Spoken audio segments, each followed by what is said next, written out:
Hello guys, today we will be doing a versus battle between Cosmic Garou and Lord Boros. But I have to make some things clear. I'm not going to use Cosmic Garou from the end of the fight or giving him his copying abilities. I want to make this battle a little entertaining and also a little fair for Lord Boros, because we all know without it it'll be a one-sided massacre. So again, let me repeat. Number 1. Cosmic Garou will not have his copying ability. Number 2. I will use a specific initial version of Garou who fought at Blast and Casual Saitama. Number 3. This is just for entertaining purpose only. So with all that in clear, let's start. Who would win? The absolute evil or the dominator of the universe, Cosmic Garou or Lord Boros? Let's start with Monster Garou, who scales above Elder Centipede, whose rotating force alone has been calculated to be small planet level. He also scales above characters such as Ocean Water, who existing alone was calculated to multi-continental. Remember, this is just his energy output. He scales even above Orochi, whose absorbing energy output was alone multi-continental to small planet level. Monster Garou fights Platinum S, who is stronger than all the previously mentioned characters, which would scale Platinum S in the small planetary range. But Monster Garou in the end defeats Platinum S. Platinum S and Monster Garou were fighting in the speed of light to potentially faster than light speed. How? Let me explain. What you're seeing is not micro or nano or any other lower second. It's hundredth of a second, as you can see. It's written in colon, then apostrophe, then double quotation, then triple apostrophe. Heck, even the translation of the raw text is beams of light and rays of light, which does not automatically give you light speed. But considering the fact flashy flash is stated to reach speed of light and possibly even faster than light, the feat can be considered faster than light, which would give Monster Garou light speed to potentially faster than light speed. Monster Garou goes on to fight Casual Saitama. And in middle of the fight, Garou grows stronger and faster. It's still no match for Saitama's strength, who is more suppressed than when he fought Boros, as the fact Saitama literally has no intentions of killing Garou. Saitama was toying with Garou till the very end, until he killed Genos. A way stronger Monster Garou, also known as Gargoyle Garou, was shaking the entirety of the earth, which as a baseline would be multi-continental level feat. But what if I tell you it's even more powerful, considering the fact this is by a much stronger Garou and it scales above all of the previous feats, such as Ocean Water's energy output, Orochi's absorbing the chunk of energy from Earth's core, and lastly Elder Centipede's rotation, which all of them scales from multi-continental to small planetary level. Also the fact that last was questioning what was happening on Earth, and states that the space around Earth is starting to distort. The magnetic and gravitational fields are going crazy, meaning the attack would be planetary level with that context in. But this isn't the end of Garou's feats.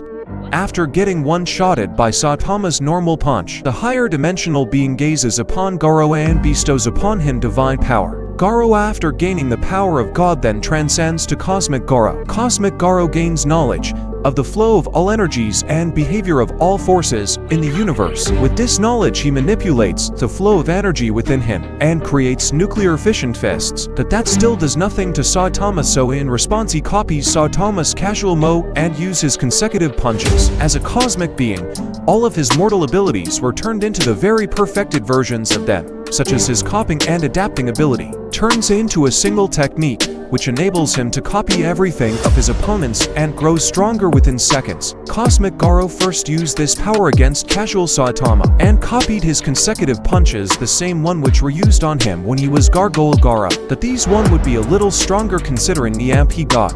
But he also needed to copy Saitama, so it can go either way, but it won't change the fact it was still Casual Saitama's level punches. The same Saitama who has no intention of actually harming Garou and was toying around him the entire time. Cosmic Garou then unleashes a gamma ray burst, but I want to clear a misconception here.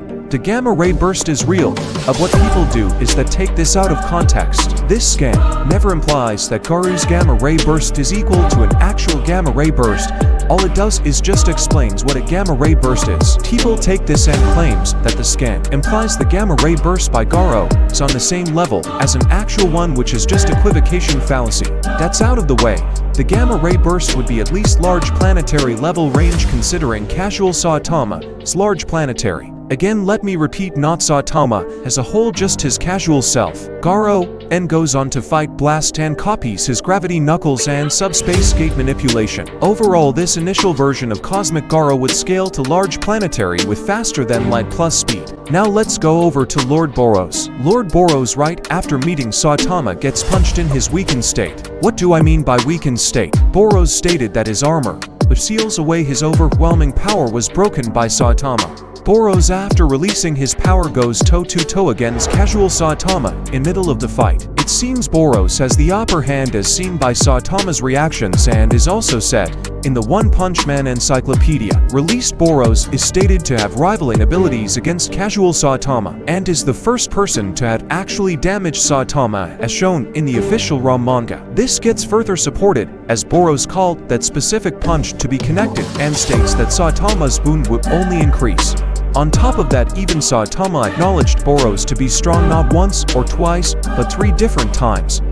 Since released, Boros is a little stronger than casual Saitama, but will make him large planetary level. This is consistent as Boros has been stated to be able to destroy entire planets.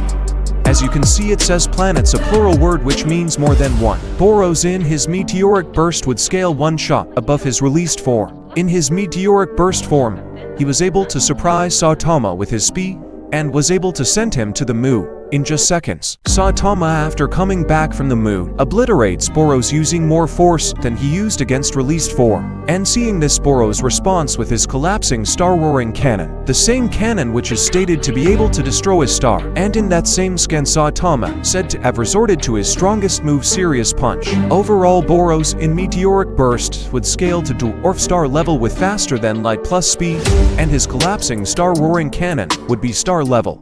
So who would win? I think it's obvious that Boros in release state is a little stronger than casual Saitama, and Cosmic Garou is equal to casual Saitama. Therefore, Boros would have the edge in the battle and would win.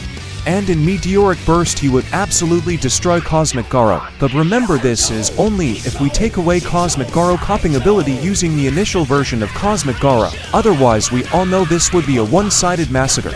Overall, the winner is Lord Boros. Thanks for watching the video. I hope you all liked it.